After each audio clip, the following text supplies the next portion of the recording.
Madame, Monsieur, bonsoir et bienvenue à tous dans ce nouveau numéro de votre magazine Info 7. Nous sommes là pour décortiquer l'actualité de la semaine qui reste notamment dominée par la question liée à la révision ou le changement de la constitution de la République démocratique du Congo, mais aussi la conférence de gouverneurs qui a eu lieu la semaine dans le Tanganyika en présence du président de la République. Et pour décortiquer l'actualité de la semaine sur ce plateau, nous avons le plaisir de recevoir pour vous un analyste politique, Maître Vincent Ngoy, à qui nous disons bonsoir et bienvenue. Bonsoir Madame Noëlla, merci. Alors, Madame, Monsieur, je rappelle ou je vous informe que notre invité nous vient d'un parti politique.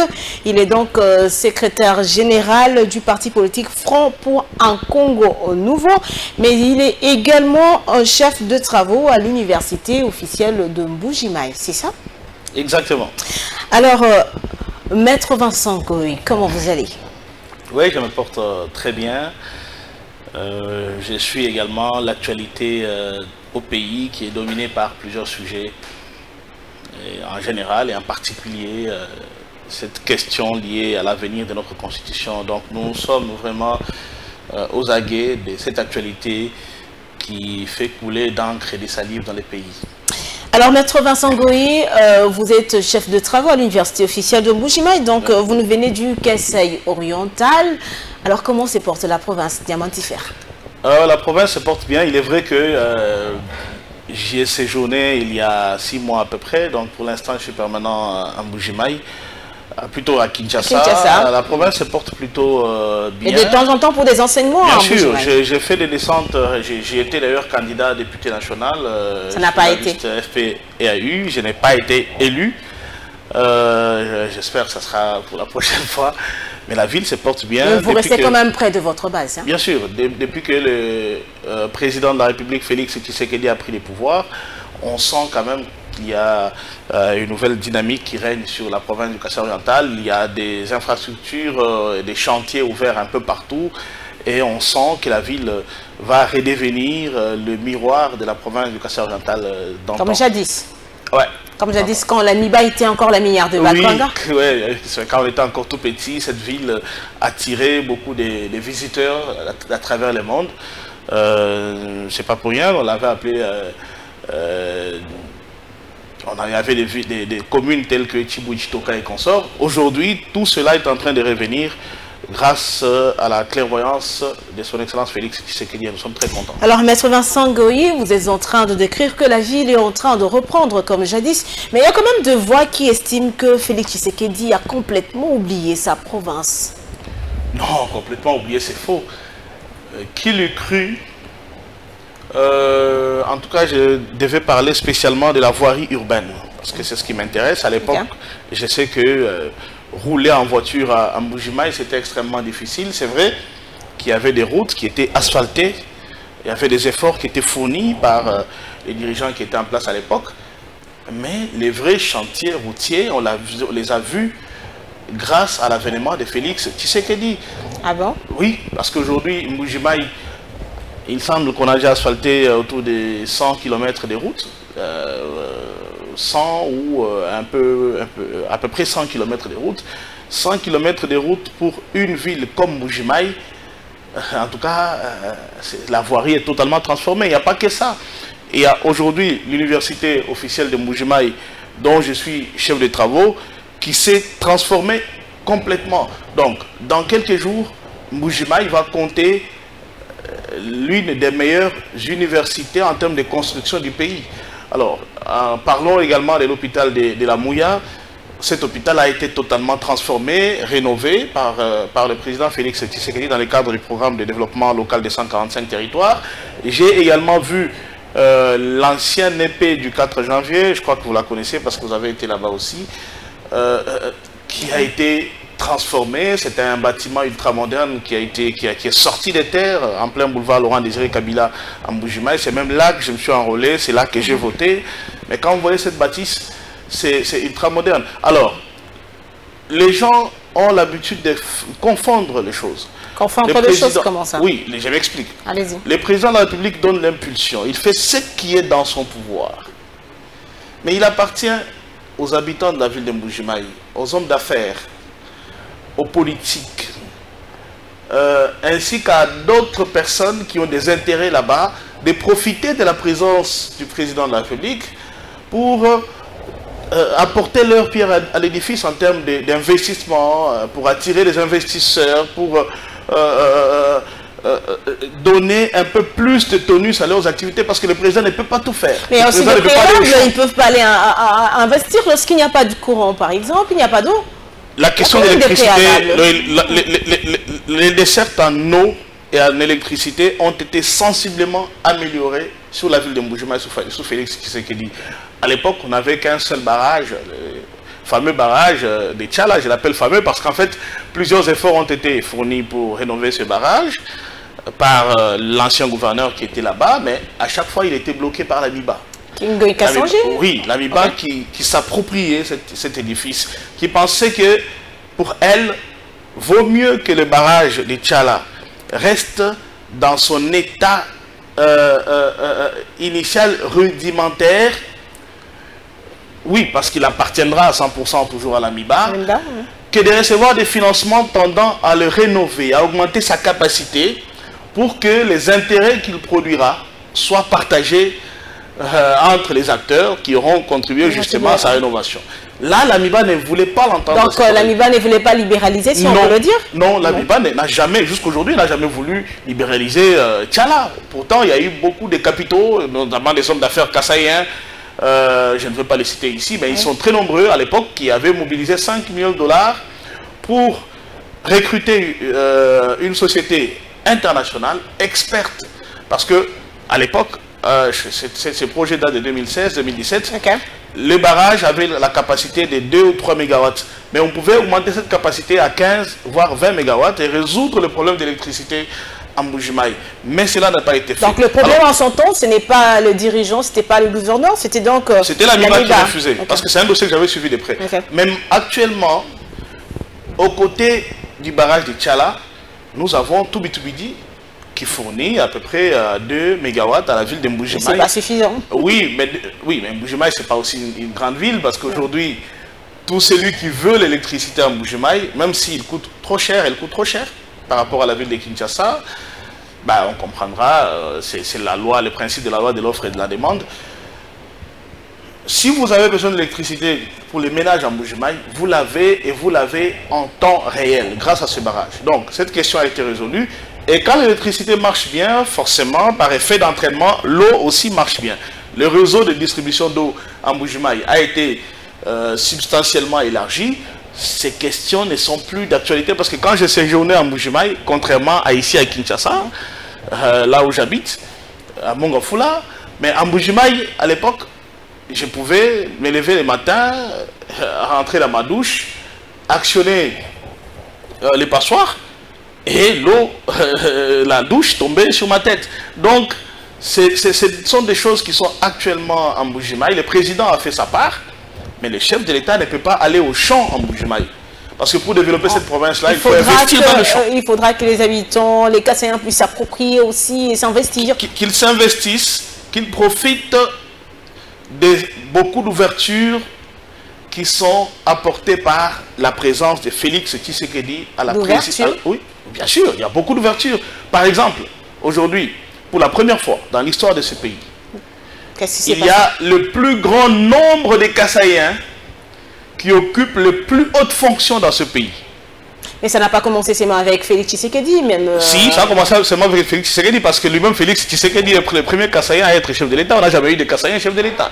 Mais, mais dire que ce sont maintenant plus les Kassaïens qui occupent un peu plus de... Non, non, je n'ai pas dit ça. Alors, je n'ai pas dit ça. J'ai dit ceci. Ah, soyez clair. Aujourd'hui, au jour d'aujourd'hui, les Kassaïens occupent des postes importants dans ce pays.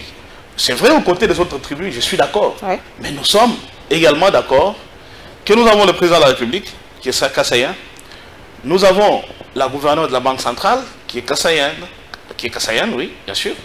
Nous avons des ministères importants. Nous avons Je crois qu'il y a des vice-premiers ministres. Dis-moi, Vita. Ouais, il est kassaïen, le vice-premier ministre de la Défense nationale. Nous avons le premier vice-président de l'Assemblée nationale qui est kassaïen, même si il n'est pas du Kasaï oriental. Ben, mais les Kasaï, je les prends au sens large.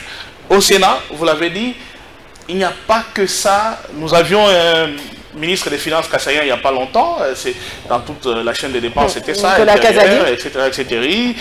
Donc, les Kassaïens sont mieux placés. Il y en a également qui sont autour du président de la République dans l'ombre. Vous ne connaissez pas. Le président n'est pas obligé de nous dire qu'est-ce qu'ils font. Il y a dans son cabinet des Kassaïens qui occupent des postes importants. Pourquoi je parle de cet aspect? Alors pourquoi vous parlez de cet aspect? Justement, mais c'est le moment de construire chez nous. Pourquoi nous devons avoir cette mentalité? Malheureusement, quand vous avez un peu d'argent, c'est ailleurs. Oui, j'ai dit malheureusement. Ouais. Première parcelle, c'est ailleurs. À l'époque, il y avait des raisons, il n'y a pas de courant, il n'y a pas de route. Si vous avez votre TXL, votre GXR en Mbuji-Mayi, vous ne pouvez pas rouler à 100 à l'heure. Aujourd'hui, à 100 à l'heure, j'allais dire, aujourd'hui, c'est le cas. Donc, il y a l'électricité, il y a des routes, il y a la sécurité, il y a de l'eau. Chers frères kassaïens, vous qui occupez des postes juteux dans vos rémunérations, dégagez un peu d'argent, construisons chez nous. Parce que le président nous a offert des très jolies routes. Mais malheureusement, le constat amer actuel, c'est que quand vous parcourez par exemple le boulevard Tatoukaninda, dans la commune de Bipemba où j'ai grandi, c'était la brousse. C'est plus Félix Tshisekedi a fait un boulevard de 4 ou 6 bandes, à peu près, avec séparateurs au milieu, jardin. Mais quand vous regardez tout autour, il y a des maisons en chaume. Il y a des maisons parfois en chaume, parfois en terre cuite. Et là, vous interpellez vos frères? J'interpelle l'ensemble de mes frères kassaïens. À travers le monde, hein, pas seulement à travers le monde. Mais principalement ceux qui sont actuellement bien positionnés. Parce qu'ils sont nombreux. S'il vous plaît, ne ratez pas cette occasion. Construisons chez nous. Achetons les parcelles qui coûtent encore un peu moins cher par rapport à votre niveau de vie autour de ces belles routes qui sont construites chez nous par le président Félix Tshisekedi. Nous voulons que demain, quand on va filmer la ville de Mbuji-Mayi, parce que, oui, la prochaine conférence des gouverneurs, c'est à Kolwezi, mais la prochaine conférence minière, il semble que c'est en Mbuji-Mayi. Donc, tous les pays vont se transporter également en Mbuji-Mayi, comme c'était le cas cette semaine à Kalemi. Ah, mais il ne faut pas que tout le monde soit... Mais en traitant la minière de Bakwanga, donc on voit la ville Miba qui est en train de disparaître. Hein? La question de la minière de Bakwanga, moi, mon avis, il est simple. C'est que, vu les difficultés que cette société a rencontrées ces dernières décennies, il est temps que, pour l'intérêt de la MIBA, le gouvernement de la République puisse penser à désaffecter certains sites de la MIBA, notamment la ville MIBA. Désaffecter, c'est-à-dire ouvrir à la vente. C'est-à-dire que la MIBA ait la possibilité de vendre à qui elle veut certaines villas de sa ville. Ah bon? Afin que ces villas soient rénovées, modernisées, et qu'il y ait pourquoi pas des sociétés qui peuvent aller acheter tous ces quartiers pour en faire des cités modernes dans la ville de Mbuji-Mayi. La MIBA en tirerait profit. Ils peuvent signer des contrats d'amphithéose pour, par exemple, l'occupation de 25 ans et après. Parce qu'aujourd'hui, ces villas, elles servent quoi à la MIBA? À part loger certains travailleurs, dont en 99%, ils ont la MIBA à leur dette et qu'ils occupent ces villas. Ou alors, pour certaines personnes, on donne gratuitement à ces personnes à qui la MIBA doit de l'argent, des millions de dollars. Alors on te dit, monsieur, la MIBA te doit 1 million, nous te donnons cette villa. Et nous effaçons cette dette. En tout cas, il faut que de telles réformes soient envisagées. Ça sera dans l'intérêt supérieur et de la MIBA et de la province de Kasaï-Oriental. Alors Vincent Ngoï, avant de prendre ce premier dossier de notre rendez-vous de la semaine, dites-nous quand même cette situation, on a entendu du bruit, les habitants du côté Bipemba aujourd'hui qui ne sont pas encore indemnisés, qu'est-ce que le peuple congolais peut retenir de cette situation? Ce qui s'est réellement passé? Ce qui s'est réellement passé, peut-être que je n'ai pas l'ensemble des informations, en mais j'ai beaucoup d'amis, parce que c'est quand même un quartier ce quartier se trouve pas très loin de là où j'ai grandi, dans les quartiers de Doma. J'ai des amis avec qui j'ai grandi, qui ont perdu des parcelles, qui ont été victimes, avec qui on parle tous les jours. Ces gens, la construction de l'aéroport, la modernisation de l'aéroport international de Bipemba est une très bonne nouvelle pour la province du Kasaï-Oriental. Très très bonne nouvelle parce qu'aujourd'hui, à l'époque, il y a l'avion des Tchobian qui atterrissait à Mbujimaï, mais n'a pas pu continuer parce que la piste de l'aéroport n'était pas bonne. Congo Airways aujourd'hui n'atterrit toujours pas à Mbujimaï. Pourtant, c'est la société de l'État, elle atterrit presque partout sauf à Mbujimaï. Parce qu'elle ne veut pas prendre des risques avec ses avions à leasing sur une piste dérangée. Mais le président est en train de moderniser l'aéroport de Mbujimaï. C'est une très bonne nouvelle. Mais, aux côtés de cela, quand vous modernisez un aéroport, quand vous entamez une procédure pour construire un très grand édifice public, vous avez effectivement le droit d'exproprier pour cause d'utilité publique. Mais l'expropriation pour cause d'utilité publique est encadrée par la Constitution elle-même, qui dispose qu'il faudrait verser aux expropriés une compensation équitable qui leur permettrait de se réinstaller ailleurs. Ce qui n'a pas été fait. Ce qui n'a pas été fait chez nous, parce qu'en fait... On parle d'un détournement dans ce sens. Oui, il y a un présumé, il y a un détournement présumé autour de ces dossiers. Je salue la décision du ministre de la Justice, Constant Moutamba, l'injonction qu'il a donnée au procureur général près la Cour d'appel du Kasaï-Oriental, afin d'ouvrir une information judiciaire, vérifier s'il y a eu détournement. Il y a eu, apparemment, il y a eu détournement. Des gens sont à la Belle Étoile jusqu'aujourd'hui. On leur a donné des espaces à 30 km de la ville de Mbujimaï, des endroits où il n'y a même pas d'eau ni électricité, des endroits qui n'ont jamais été urbanisés. Ça ne devrait pas se passer comme ça.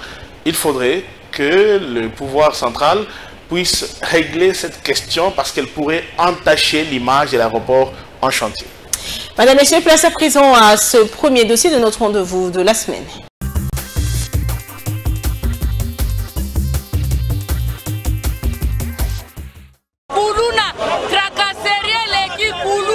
Nalobi trop c'est trop.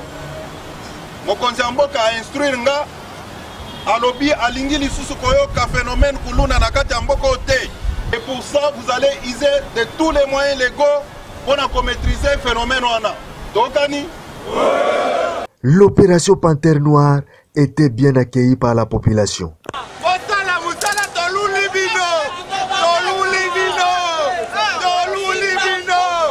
Cette initiative était considérée comme une réponse directe au phénomène Kuluna d'après ces riverains de la Tchangou interrogés les jours de lancement de la dite opération.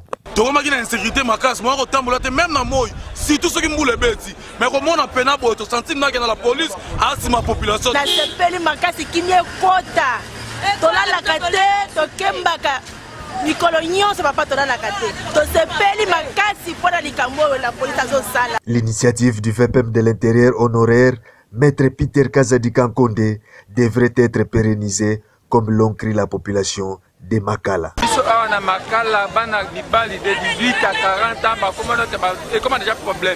Mais le cas va renforcer la police si boy tout ça c'est que non sécurité la comme il y a sira to satana qui na eloko te mais biso moko to moni to yo kite mais to zo mona biso moko to plus de 50 minutes ka elekawa pour renforcer sécurité ya commune biso parce que to za mal à l'aise. Idem pour la population de Ngaliema. Naza mona ya Ngaliema na moni cortège oyo ezoleka ya la police na biso vraiment na sepeli nango ba koma na ba point nyonso partout, même à place pour pas même dans ça, nous sommes à même du côté de Mongafula, la population a bel et bien soutenu cette opération. Basala agriculture forcée. Et si la tout a besoin, pour nous et si là. Place de ça soit à l'aise. Papa Notons que l'opération Panthère Noire a connu un impact positif d'après une certaine opinion congolaise. La réunion de ce jour a tourné autour des 4 grands points, à savoir le cadrage macroéconomique, cependant le programme économique, le point d'attention en rapport avec la levée des conditions préalable à la présentation du dossier au Conseil d'administration du Fonds monétaire international, l'état d'avancement des quelques repères du programme et également l'état d'avancement des actions préalables de l'appui sollicité de la Banque mondiale en termes d'appui budgétaire. Il s'en dégage que il y a des avancées significatives et les autorités ont donné des orientations pour premièrement finaliser les actions en rapport avec la présentation du dossier au board du conseil, au board ou bien au conseil d'administration du Fonds monétaire international d'ici le mois de décembre. Et les équipes sont organisées pour présenter aux autorités les actes devant sous-tendre la mise en œuvre de ces actions préalables. Deuxièmement, les équipes ont été conviées à plus d'actions pour préparer effectivement la mise en œuvre des différents repères et engagements qui seront adossés au programme formel qui sera signé incessamment au niveau avec le Fonds monétaire international. Pour rien ajouter, sauf pour dire que le pays est en bonne voie. Ce sera pour la première fois que nous aurons à négocier le programme conjoint, c'est-à-dire le programme financé par la facilité élargie du crédit et d'autre part par les fonds de résilience et durabilité et pour un montant total de près de 2,8 milliards. C'est une avancée significative, d'autant que une partie de ces ressources sera allouée pour le financement des investissements. C'est un point d'attention important qu'il faut relever à l'attention de de la population congolaise.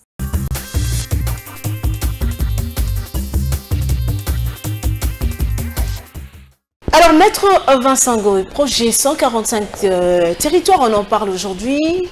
Que pensez-vous de ce projet à travers la République démocratique du Congo? Un excellent projet à la base, parce que, comme vous le savez, la ville de Kinshasa est aujourd'hui envahie. Elle est envahie. Normalement, elle était prévue pour pas plus de 2 millions d'habitants, mais on parle de 20 millions, 10 fois plus, un peu comme la prison centrale de Makala.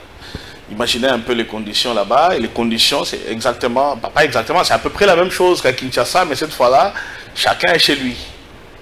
Il n'y a pas de promiscuité quelconque, mais il y a des promiscuités sur la route. Vous n'avez que vous-même. Même dans certains coins, certaines communes, il y a une promiscuité qui ne dit même pas son nom. Hein. Exactement. Alors, mais sur la route, déjà, vous remarquez cette promiscuité. Les embouteillages monstres, on ne sait plus circuler aujourd'hui à Kinshasa. Le président, en initiant ce projet de développement local de 145 territoires, c'était une très belle idée pour décourager certaines personnes qui pensent que la vie est seulement à Kinshasa.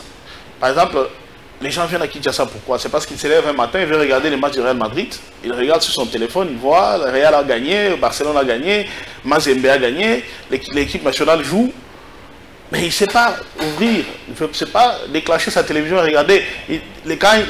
C'est la nuit, c'est les noirs c'est l'enfer. Alors, c'est pour ça, c'est l'une des raisons principales pour lesquelles les gens ont tendance à envahir, pas seulement Kinshasa, mais les grandes villes. Les grandes villes. Même quand la concentration de la population, c'est dans les grandes villes. Nos villages restent presque déserts. Voilà pourquoi les gens n'y font pas le champ. Si les nombres d'habitants se rééquilibrent dans nos villages, dans nos territoires, on va résoudre le problème de la faim à Kinshasa. Parce que quelqu'un qui est basé, par exemple, à Mweka, à Ngandajika, à Kabeakamanga chez moi, oui, mais il a le courant chez lui, il peut regarder la télévision, mais le réflexe, quand il se lève le matin, il va aller au champ, il va élever. Et s'il va au champ, nous aurons à manger à Kinshasa, à Mbujima, à Goma, à Bukavu, à Lubumbashi, dans les grandes villes. Pour moi, ce projet doit aller jusqu'au bout. Est-ce que vous êtes satisfait de l'évolution? Bon, je ne l'ai pas évalué, mais selon ce que j'apprends, c'est que ça ne marche pas très bien. Il y a eu des détournements un peu partout. Comme certains projets, Chile Gelou. C'est ce qui se raconte. Ben, je ne sais pas vraiment vérifié. Ben, je n'ai pas été invité à évaluer directement ce projet. Mais mon souhait, c'est que le président de la République renforce les mécanismes de contrôle de ce type de projet, parce que c'est grâce à cela que ce pays pourra se développer. Si ce projet était une réussite, si dans chaque territoire, nous avions des écoles modernes, l'électricité. Il y a un autre projet aux côtés de cela, le projet Fonds Mwinda, dont on ne parle plus, avec l'ANSER. À l'époque, j'ai été invité à participer à une réunion du comité de pilotage quand j'avais certaines responsabilités en 2021. C'était également un excellent projet. Le président de la République voulait que dans chaque village, si nous ne pouvons pas avoir une rivière qui nous donne du courant par le système hydroélectrique, qu'on ait même une centrale photovoltaïque. Avec les panneaux, ce pays est béni en tout et pour tout. Nous avons les rayons solaires qui piquent fort partout. Si vous allez à Makatokokombe, à Wemboniama, il fait extrêmement chaud. À certains moments, c'est vrai qu'il y a la pluie. Aux côtés de la pluie, il y a la chaleur. Dit, oui, il fait extrêmement chaud. Exactement. Mais avec un peu de volonté et de sérieux, tout le monde dans ce pays aura au moins l'électricité. L'électricité ne pouvait même pas être un problème, c'est un luxe.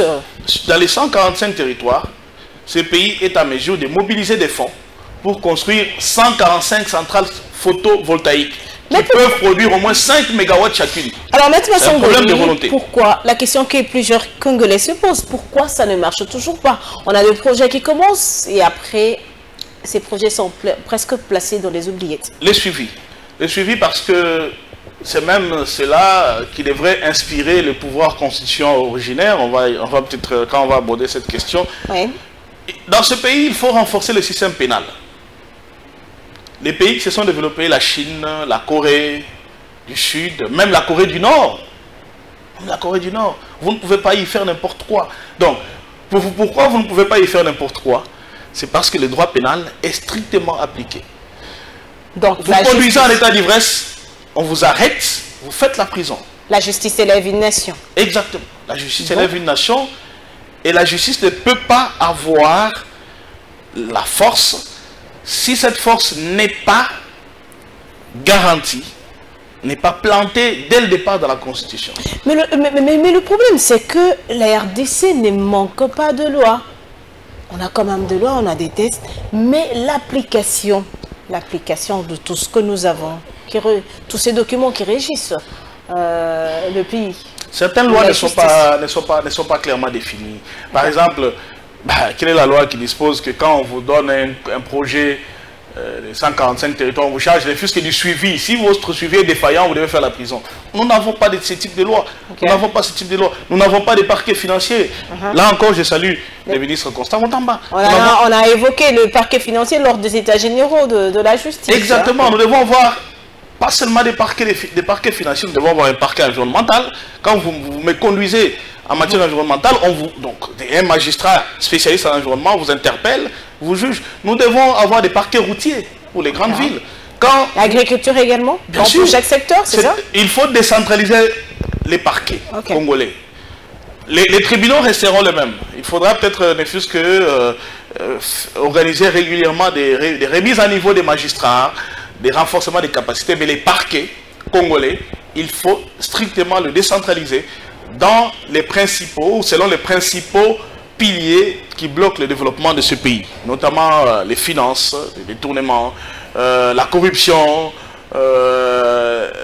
l'incivisme routier, l'incivisme environnemental parce qu'il coûte extrêmement cher à la République démocratique du Congo.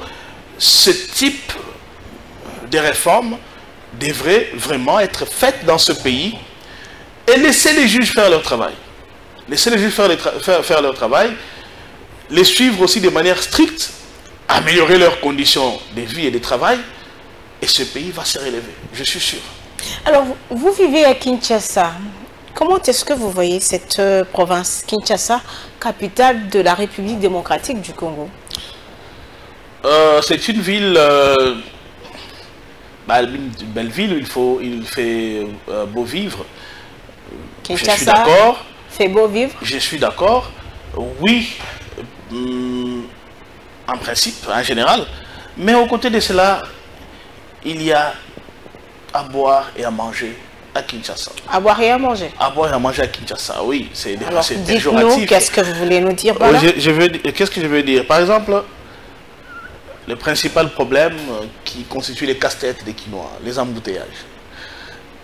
Comment résoudre les problèmes des embouteillages? Oui, c'est pas des mesures...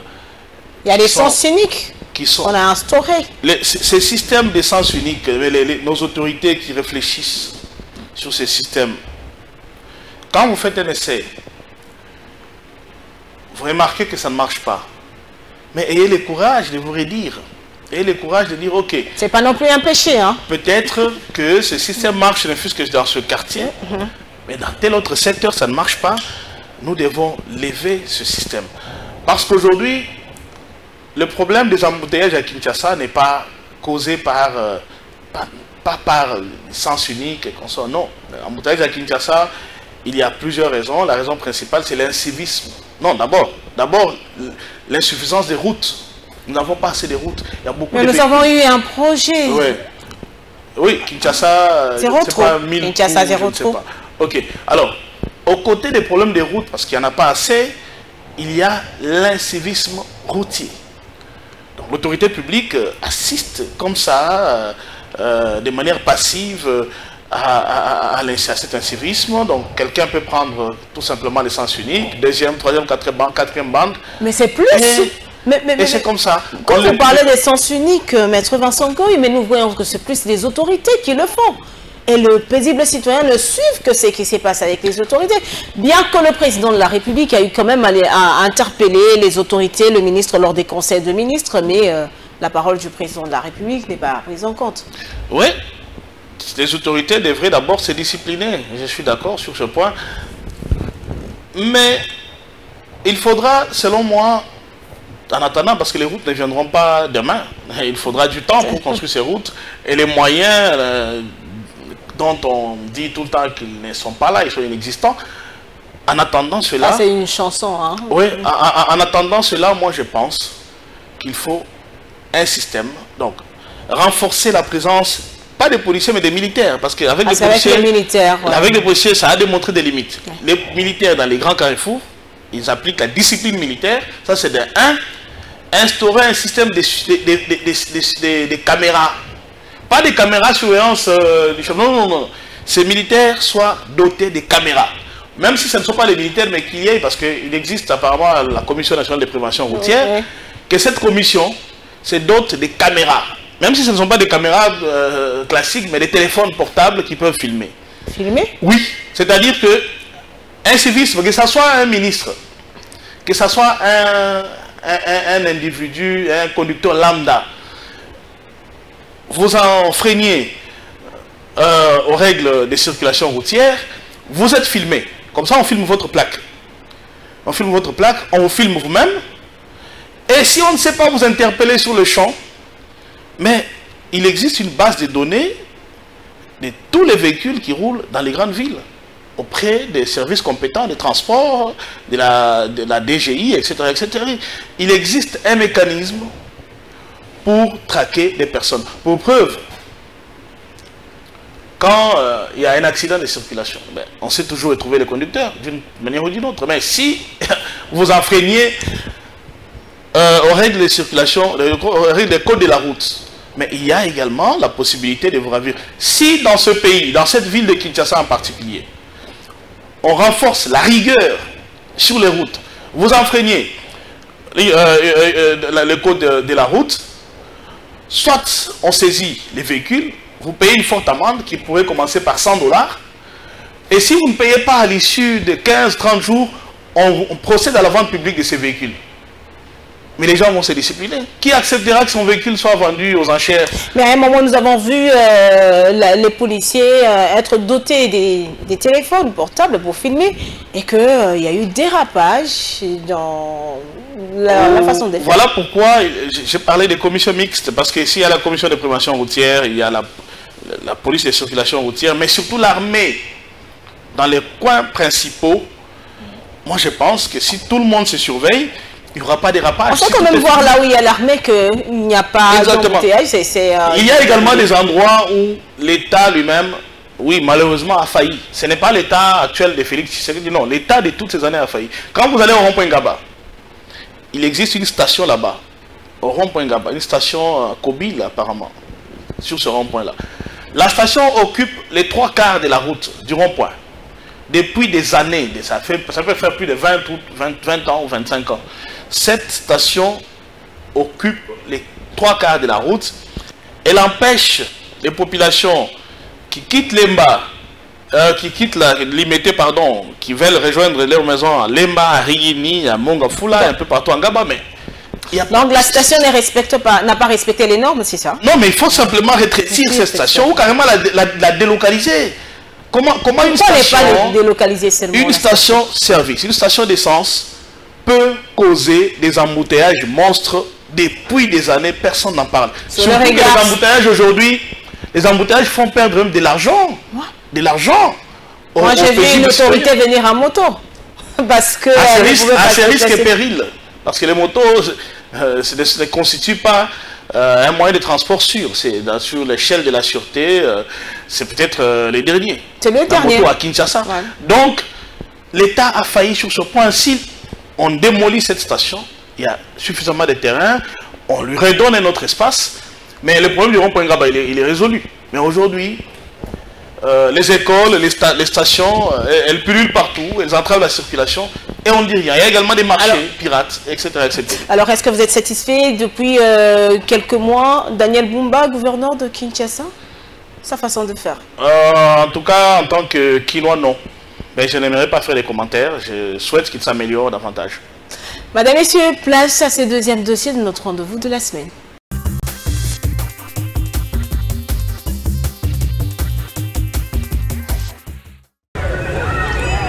C'est sous un ciel chargé de nuages et une pluie battante que le président de la République Félix-Antoine Tshisekedi Tshilombo a fait sa descente à l'aéroport de Kainda à Kalemi où l'attendait la population en liesse.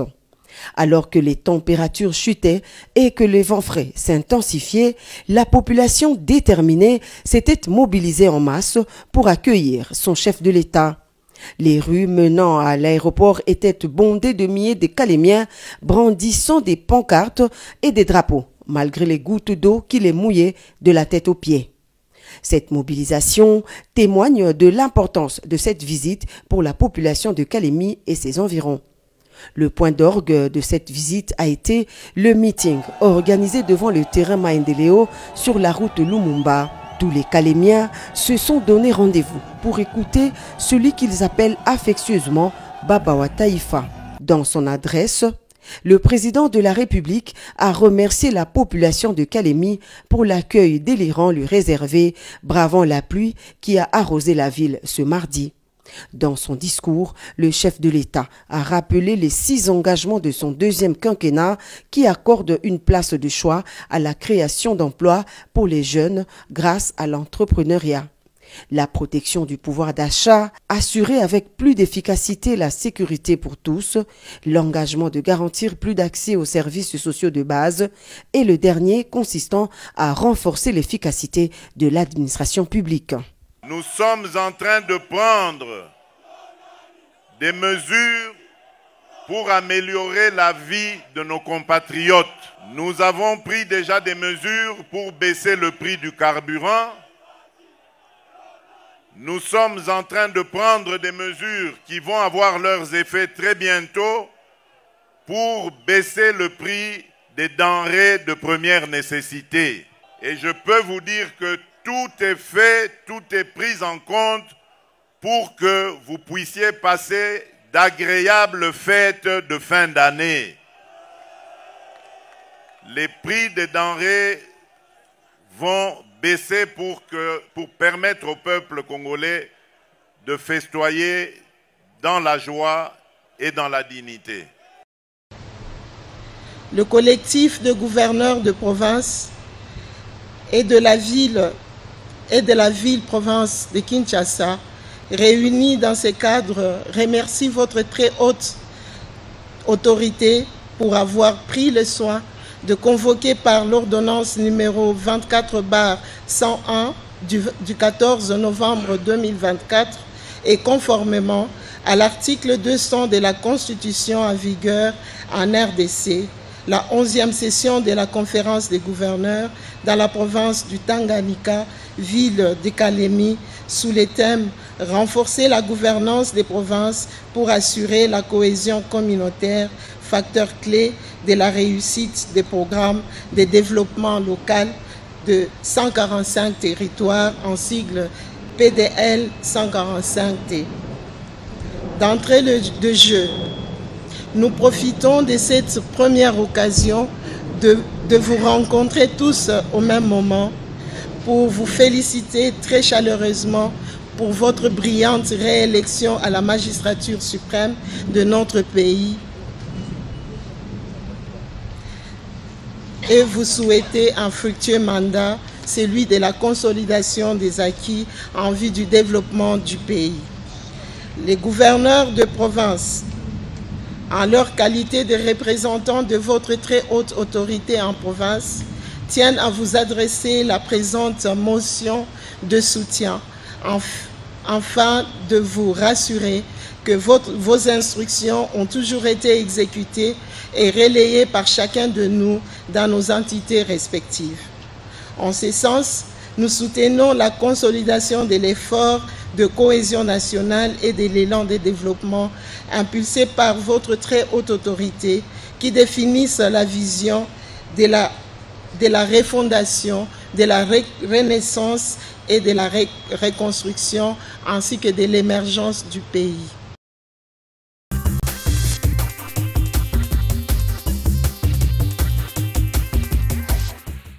Maître Vincent Goy, 11e conférence des gouverneurs dans la province du Tanganyika. Le président de la République est quand même aussi revenu sur la cohabitation, si je peux dire ainsi, entre le gouverneur et les assemblées.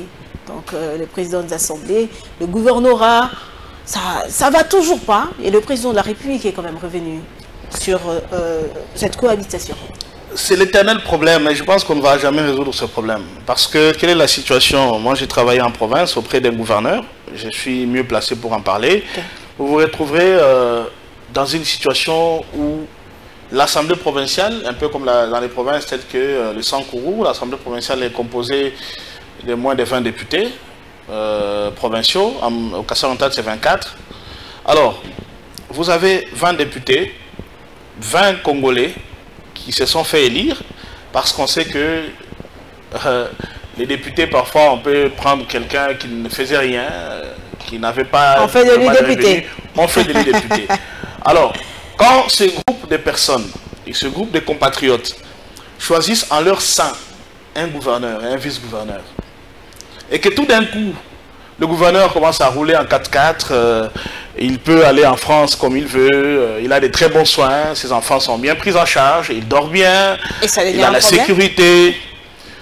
Aux côtés de ce monsieur-là, le gouverneur et de son vice-gouverneur, il y a ceux qui ont fait de lui ce qu'il est devenu, qui restent dans leur situation mal payée, déjà même au niveau central. Les émoluments des députés ne sortent pas régulièrement. C'est tout un problème pour être sorti par le gouvernement central. Ça crée une situation de jalousie. Il y a Noëlla que j'ai élu, moi je suis Vincent, j'ai continué à souffrir comme c'était le cas. Noëlla elle est bien, elle roule carrosse aux frais du trésor public. Alors, pour résoudre ce problème, selon moi, il faut carrément supprimer les assemblées provinciales. Parce que... Il faut supprimer les assemblées provinciales. Il y a des assemblées, depuis que nous sommes passés de 11 à 26 provinces, elles n'ont jamais voté, même 10 et 10, sur la vie des populations de cette province-là. Ah bon? Oui. Il y a des assemblées comme ça. Sinon, pourquoi on a des problèmes dans nos provinces? Pourquoi ce pays ne démarre pas? Quel est l'apport des députés provinciaux sur la vie des Congolais du Congo profond? Qu'est-ce qu'ils font? Par exemple, ceux de Kinshasa. Les députés provinciaux de Kinshasa. Oui, ceux de Kinshasa. Je prends un seul exemple de ceux de Kinshasa. Nous souffrons dans les embouteillages. Après, j'ai rencontré un député cette semaine qui me disait, monsieur, maître, mais nous limitons à proposer. c'est l'exécutant qui n'exécute pas. Il me disait ça. Mais quand l'exécutant n'exécute pas, la loi vous donne la possibilité de les sanctionner. Ne soyez pas tolérants. Sanctionnez-les par motion de défiance, motion de censure, interpellation. Depuis que cette histoire d'embouteillage a commencé, quel député a interpellé le gouverneur? Même le ministre provincial des Transports? Personne. Alors, on n'a même pas entendu le président de l'Assemblée provinciale de Kinshasa. Les députés provinciaux de toute la République, pas de cette législature, de l'histoire, depuis 2006 jusqu'à ce jour, n'ont pas démontré clairement qu'ils sont importants pour le développement de ce pays. Alors il faut les dégager, il faut supprimer les assemblées provinciales, il faut laisser les gouverneurs seuls, travailler pour l'intérêt de la population, avec son cabinet, avec les administrations provinciales, les chefs de division, etc., etc. Alors comment est-ce qu'il sera sanctionné ou interpellé lorsque ça ne marche pas? Par ceux qui l'auront nommé, parce qu'en fait, si le gouverneur est nommé par le chef de l'État et qu'il se met conduit, il y a des rapports concrets vis-à-vis du président et envoyé au président que ce gouverneur est incompétent. Le gouverneur aura quel pouvoir pour corrompre le président afin qu'il soit épargné? Aucun. Donc, il sera sanctionné de manière égale. Parce que vous avez également soulevé un problème important. Des gouverneurs incompétents, mais qui finissent quand même leur mandat parce qu'ils ont l'Assemblée provinciale dans leurs poches. J'ai dit tout à l'heure que... Et dans plusieurs provinces, c'est ça le problème. Si d'une part, nous avons une sorte de jalousie des députés provinciaux vis-à-vis du gouverneur, qui lui est dans les meilleures conditions de vie, mais d'autre part, il y a des gouverneurs, ils réussissent à se mettre vraiment, surtout le président de l'Assemblée provinciale dans la poche, les membres du bureau, quelques députés provinciaux. Il les soudoie tout le temps. Mais c'est fini. On accuse aussi les partis politiques d'être responsables de cette également, c'est l'un des points. Le casting aujourd'hui dans nos partis politiques, il ne tient pas parfois, je dis bien parfois, pas toujours, parce qu'il y a des partis où les choses sont bien organisées, mais ils ne tiennent pas parfois compte de l'efficacité, de la compétence. C'est parfois les copinages, parfois les liens familiaux. Pour envoyer quelqu'un du parti qui doit occuper les postes de ministre provincial, des gouverneurs, vous regardez d'abord dans la famille, est-ce qu'il n'y a pas quelqu'un, s'il n'y a pas dans la famille, dans l'entourage des amis, avant d'aller chercher les compétences au sein des partis politiques. C'est parmi les maux qui gangrènent notre pays, et que pour ce faire, il faudrait réévaluer ce principe de la libre administration des provinces afin de doter de beaucoup plus de pouvoir sur les provinces, le président de la République, parce que cela va corriger les failles qui ont été constatées aujourd'hui, à ce stade, dans nos provinces, à savoir que soit les gouverneurs sont incompétents, ils sont protégés par les députés, soit les gouverneurs sont bons, mais parce qu'eux sont dans les meilleures conditions de vie que les députés, ils sont tout le temps mis sur la sellette. Donc, la guerre entre le président de l'Assemblée, alors les gouverneurs et les assemblées provinciales, ne va jamais se terminer. Je suis désolé, son Excellence, Monsieur le Président de la République, vous avez malheureusement prêché dans le désert. Ces gens ne vous comprennent pas. Lors de la 10e session. Parce que vous n'êtes pas le premier à le dire. Votre prédécesseur disait la même chose aussi. À ces gens, mais ils n'ont jamais compris. Ce qui prime, ce sont leurs intérêts. C'est supprimer les assemblées provinciales. Il faut tout simplement réévaluer le principe de la libre administration des provinces et supprimer les organes délibérants qui ne jouent aucun rôle. Mais budgétivores. Elles sont très budgétivores parce qu'avec cet argent, on pourrait bien exécuter ces programmes de 145 territoires. L'Assemblée provinciale, oui, mais chaque assemblée... le frais de fonctionnement, même si ça ne vient pas, mais ça dépend quand même. Chaque assemblée coûte à la province pas moins de 10 millions de dollars chaque année. Chaque assemblée provinciale. On a 26 provinces. Oui, celle qui coûte moins à la province coûte 10 millions de dollars. Mais il y en a qui coûtent 100 millions, 150 millions aux provinces. Kinshasa, on ne sait pas combien, ça doit être au-delà de 10 000. Exactement, 10 millions par an. Alors, avec 10 millions par an, combien d'écoles peuvent être construites dans nos provinces, combien d'établissements, combien de routes, combien de marchés communautaires pour nos mamans qui vendent dans nos villages. Combien d'hôpitaux également. Combien d'hôpitaux. Nous avons besoin de soins de santé et non de donner l'emploi à des personnes qui n'ont pas vraiment compris. Qui sont allés se reposer. La plupart se reposent dans les assemblées provinciales. Exactement. Comme à l'Assemblée nationale également. Oui. Alors, Maître Vincent Ngoy, comment est-ce que vous avez accueilli cette nouvelle condamnation de Jacques Ndala?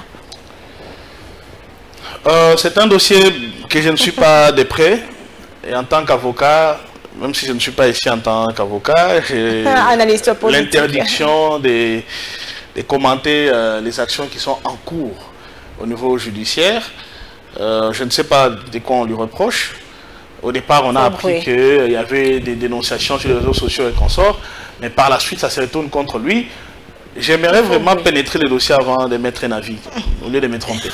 Alors aujourd'hui, la Constitution, avant de prendre ce troisième dossier, nous commençons avec la question de la Constitution de la République démocratique du Congo. Je vous rappelle que vous nous venez d'un parti politique, Front pour un Congo nouveau, qui s'est aussi prononcé.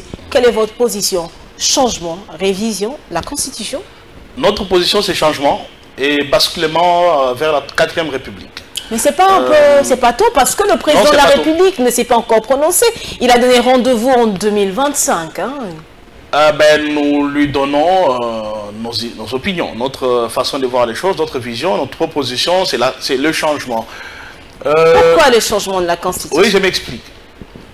La seule Constitution qui détient le record dans ce pays, c'est celle de la Deuxième République entre 1967 et 1997. Elle aura fait 30 ans. 30 ans, mais plus de 10 révisions en 30 ans. Donc c'est un ratio d'à peu près une révision tous les 3 ans. La Constitution du 18 février 2006, en 2028, elle aura 22 ans. En 2028. Alors, pourquoi les gens sont sensibles à son changement? Elle a quand même fait son temps. En 2005, nous n'avions pas de réseaux sociaux. En 2005, nous n'avions pas des problèmes numériques, entre autres, que nous avons aujourd'hui. Les choses ont changé de 2005 à ce jour. Comme les choses ont changé, il faudra changer. Oui, il faut adapter la Constitution. En fait, mais ce langage ne passe pas à l'opposition. Hein. Oui, mais l'opposition... le parti de Matata Pogno, le parti Ensemble pour la République, Moïse Katumbi. En tout cas, ils ne veulent pas entendre parler. L'opposition est experte depuis l'histoire dans les procès d'intention. Ils sont experts. Ils sont experts. Le PPRD, en 2011, ils ont changé la Constitution. Ils ont plutôt modifié la Constitution. Il y a eu modification de manière cavalière en 2011. Et en 2011, l'UDPS et à l'époque les MLC, les autres, je me rappelle François Mwamba, je suivais tout le temps le dialogue entre Congolais, ils étaient contre le changement de la modification de la Constitution parce que cette modification, elle était tout simplement égoïste. Égoïste. 2 tours à 1 tour, parce qu'on ne veut pas qu'on fasse 2 tours, parce qu'au deuxième tour, on pourrait perdre le pouvoir. Il y a des députés, il a maintenant le droit, même s'il quitte l'Assemblée nationale, il va au gouvernement, il peut retourner siéger. C'est égoïste aussi. Voilà. Le président de la République s'est donné le pouvoir, oui, que je souhaite qu'on lui donne, parce que pour le coup, il avait raison. En cas de crise persistante entre le gouvernement provincial et l'Assemblée provinciale, menaçant le fonctionnement régulier des institutions, le président de la République avait désormais, ou a désormais parce que c'est en vigueur, le droit, le pouvoir de dissoudre l'Assemblée provinciale ou de mettre de ses fonctions le gouverneur. À l'époque, j'ai même animé une conférence à l'université sur cette question. J'ai pensé que c'était un coup de maître, un coup de grâce qui était donné au régionalisme politique tel qu'il était préconisé par la Constitution, les constituants originaires de 2006. Toutes ces notions doivent maintenant être réévaluées. Il y a beaucoup de problèmes. Il y a la question, si vous me donnez quelques temps pour m'expliquer, la question du régime politique. Nous avons aujourd'hui l'exécutif dualiste, le parlement bicaméral. Oui, dualiste. Mais nous, tous, on a compris que dans ce pays, tout tourne autour du président de la République. Pas seulement au Congo, mais en Afrique. Vous ne pouvez pas faire quelque chose qui va à l'encontre de la politique du chef de l'État. C'est lui qui est élu par tous les Congolais. Et c'est lui qui est redevable devant les Congolais. Vous voyez, aujourd'hui, on veut réviser la Constitution. La personne qu'on attaque, c'est le président.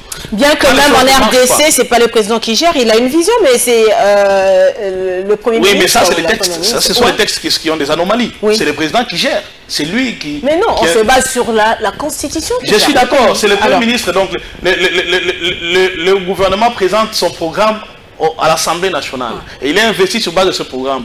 Et c'est le gouvernement qui est responsable devant l'Assemblée nationale et donc devant les représentants du peuple. Oui, ça c'est le principe, c'est le droit constitutionnel. C'est vrai, ça doit se passer comme ça sous d'autres cieux, en Europe, etc., etc. Mais en pratique, voilà, en pratique. Dans la pratique africaine, dans la pratique bantou, c'est impossible. Vous ne pouvez pas, parce que quand vous dites le programme du gouvernement, c'est qu'il peut ne pas être celui du président de la République. Et ça passe. Ça c'est ce qui est normal dans le langage. Mais en pratique, est-ce que vous pensez vraiment que le gouvernement peut tracer son action à l'encontre de celle du chef de l'État? Non. Et dans ce cas, nous pensons qu'il faut supprimer la primature. Il faut supprimer le Premier ministre. Oui, donc, vous proposez la suppression de l'Assemblée provinciale, suppression de la primature aussi? Assemblée provinciale, parce qu'elles empêchent aux gouverneurs des provinces de développer leurs provinces. Primature? La primature, parce qu'en fait, le Premier ministre, après, il ne joue pas tellement de rôle. C'est le président qui est là, c'est lui qui conduit tout. Tout est sous le haut patronage du chef de l'État. Le président de la République. C'est partout, c'est comme ça. La conférence des gouverneurs, ça vient se tenir sous le haut patronage. Le haut patronage du président. Partout, c'est le président qui part. Mais les tâches du Premier ministre peuvent être confiées à des ministres sectoriels. Et pourquoi supprimer le poste de Premier ministre? Et pourquoi? Mais on l'a constaté à 2 reprises. Le président Félix Tshisekedi a été totalement mis à mal pour former son gouvernement. Déjà pour nommer un Premier ministre. C'est lui qui est élu, mais quand il entre en fonction, il doit se référer à un groupe de gens qui ont torpillé les élections avec des machines à voter dans les provinces et se sont constitués une majorité. Il doit se référer à ces gens. Il doit se plier à leurs exigences. Il doit plier à leurs exigences. Non, supprimons cette primature, laissons les mains libres au président avec ses ministres, comme c'était le cas. Il aura le temps et la possibilité de bien diriger le pays. Exécutif moniste, Parlement bicaméral, supprimons le Sénat. Aujourd'hui, lorsqu'il y a débat à l'Assemblée nationale, débat au Parlement sur une loi quelconque, la loi elle est débattue, adoptée, envoyée en seconde lecture à la Chambre haute qui est le Sénat. Mais lorsqu'il y a divergence, c'est l'avis de l'Assemblée nationale qui prévaut. Alors, à quoi sert le Sénat? Budgétivore. Budgétivore. Le Sénat nous coûte pas moins de 300 millions de dollars chaque année. 300 millions. Alors, il faut totalement les supprimer. Il faut réévaluer cette question de nationalité. Okay. La nationalité congolaise est une et exclusive. Elle ne peut être détenue concurremment avec une autre nationalité. Il faut abolir cela. Nous avons les joueurs de l'équipe. Oui, nous avons les joueurs de l'équipe nationale aujourd'hui qui viennent nous aider. Pourtant, ils sont français, suisses, anglais, en contradiction avec la Constitution. En contradiction avec la Constitution. On leur donne des passeports de service. Oui. Et ils viennent jouer. Ils viennent quand même jouer, défendre le pays. Oui, c'est une entorse. Ils ne devaient pas jouer. Comme on a maintenant les joueuses de handball féminin qui sont venues. De la même manière. Parce qu'aujourd'hui, les juridismes, nous devons l'éviter. Le Congo a besoin de se développer. Fini ces juridismes. De la même manière que nous pensons que l'expertise des joueurs de l'équipe nationale des Léopards a porté haut l'étendard du pays, l'expertise des handballeuses qui sont françaises, congolaises d'origine, mais françaises de nationalité actuelle, a aidé le pays. Mais permettons à ces Congolais qui sont allés au Canada étudier aux États-Unis, qui ont eu besoin de prendre la nationalité, d'avoir la possibilité de venir au gouvernement, nous aider avec leurs idées, de venir investir dans le pays, parce qu'il y a des contraintes si vous n'êtes pas congolais. D'ailleurs, sur nous y sommes presque déjà.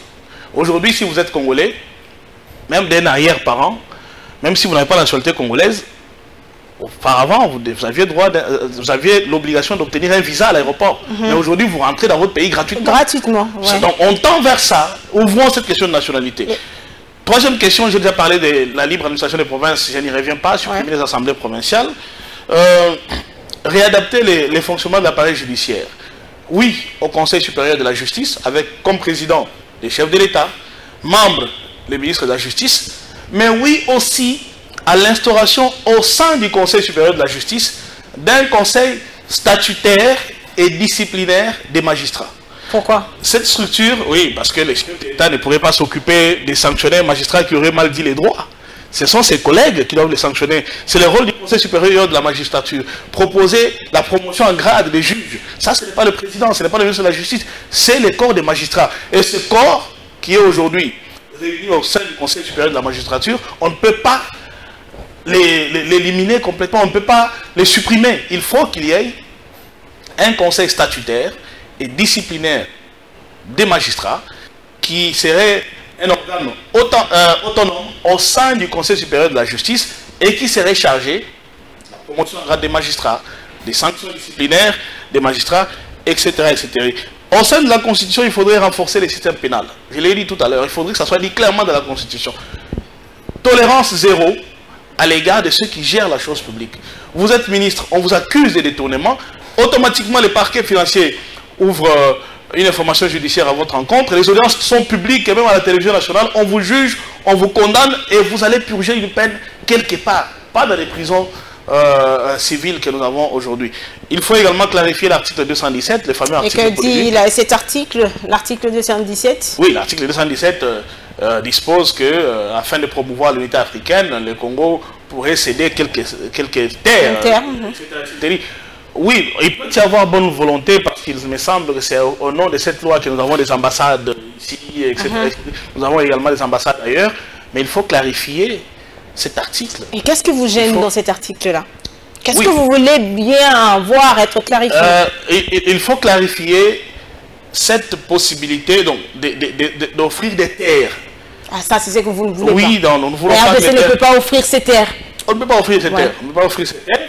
Sauf en cas de réciprocité, il faudrait encadrer cette disposition et également la définir. Et par rapport à la question de la nationalité, il faudrait qu'elle soit encadrée, délimitée, parce qu'en fait on ne veut pas ouvrir la nationalité à n'importe quel pays. Il y a un certain nombre de pays qui n'ont rien à voir avec le problème du Congo, dont les habitants... Donc vous ne voulez pas que cela soit ouvert au Rwanda par exemple? Non, pas aux pays déjà de la sous-région africaine, pas les 9 pays limitrophes. Okay. Il faut déjà pas les 9 pays. Les 9 pays limitrophes doivent être exclus de cette histoire de double nationalité pour protéger l'intégrité de nos frontières. C'est fini. On prend d'abord ce dossier ici et on revient pour continuer avec les débats autour de la Constitution.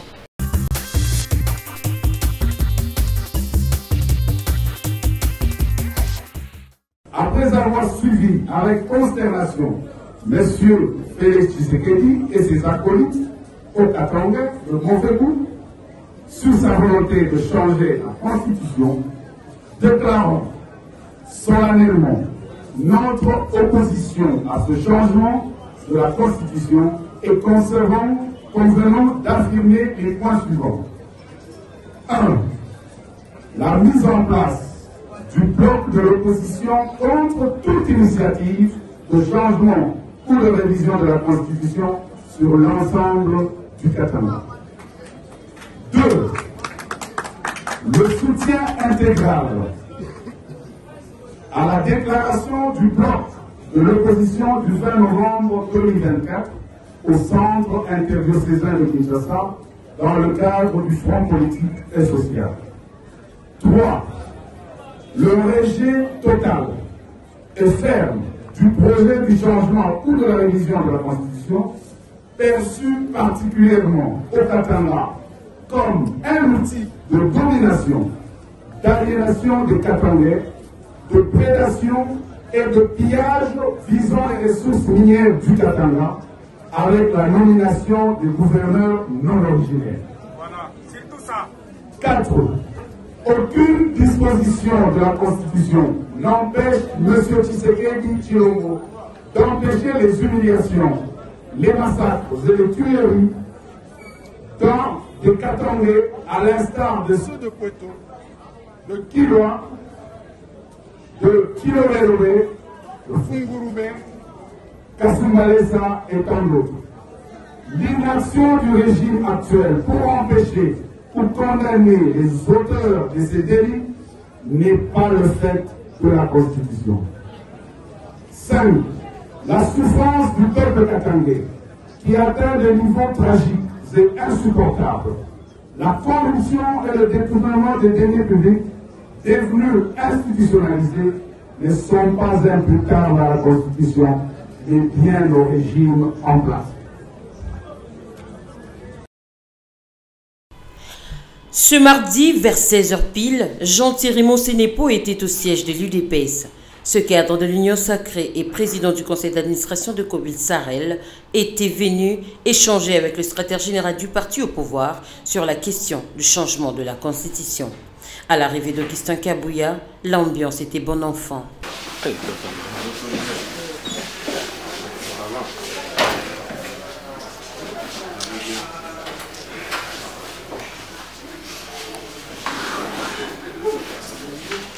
Au sortir de l'entretien avec le président ad intérim de l'UDPS, Jean-Thierry Monsenepo s'est livré à la presse. Si je suis venu ici au temple de la démocratie, c'est d'abord parce qu'il faut reconnaître que l'UDPS, c'est le gouvernail de ce grand navire qu'on appelle l'Union sacrée, et que le président Augustin Kabouya est celui qui a porté très haut la vision du chef de l'État en ce qui concerne une modernisation de notre loi fondamentale.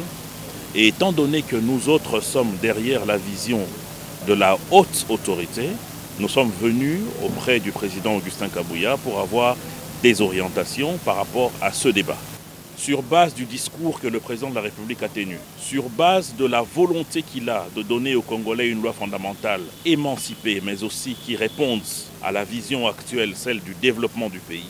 Mais pourquoi cette insistance sur le changement de la Constitution et non la révision? Ce cadre de l'Union sacrée répond.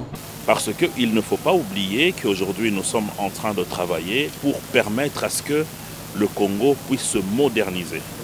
Il y a eu une loi fondamentale qui a permis à ce qu'on puisse sortir de l'époque de cette guerre qu'on a appelée la guerre d'Afrique, avec notamment le 1+4 et tout ce qui a suivi. Mais maintenant, on se rend très vite compte que cette loi fondamentale commence à comporter des écueils qui ne permettent pas à ce qu'on puisse réellement permettre à nos institutions de bien travailler. On ne puisse pas réellement protéger notre territoire et ses populations, qu'on ne puisse pas réellement articuler le régime de gestion de notre pays et les modes de scrutin et j'en passe. Pour Jean-Thierry Monsenepo, l'heure est à la concentration. Les Congolais, quant à eux, doivent rester vigilants afin de ne pas céder à la manipulation des forces obscures qui tient mordicus à déstabiliser la République démocratique du Congo, ce tout en profitant du débat sur la loi fondamentale, a renchéri Jean-Thierry Monsenepo, cadre de l'Union sacrée et président du conseil d'administration de Kobil Sarl.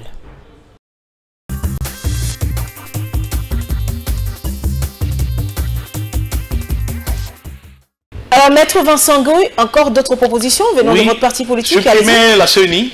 Parce qu'aujourd'hui. Supprimer la CENI? Oui. Alors, qui va organiser les Commission électorale nationale indépendante. Ça, c'est ce qu'on dit depuis 2006. Et même avant, il y avait la CEI, Commission électorale indépendante. Qui a déjà accepté l'indépendance de ces commissions? À l'époque, on a parlé de CENI de Malou Malou, d'heureuse mémoire. On a aussi parlé de Ngoyi Mulunda. On a parlé de Nanga. Dernièrement, de Kadima. J'ai même suivi des mots, la casadisation des élections, des mots comme ça. Qui a déjà accepté l'indépendance de la CENI? Personne. Alors, comme cette CENI est budgétivore, parce que pour chaque élection, l'État débourse près d'1 milliard de dollars.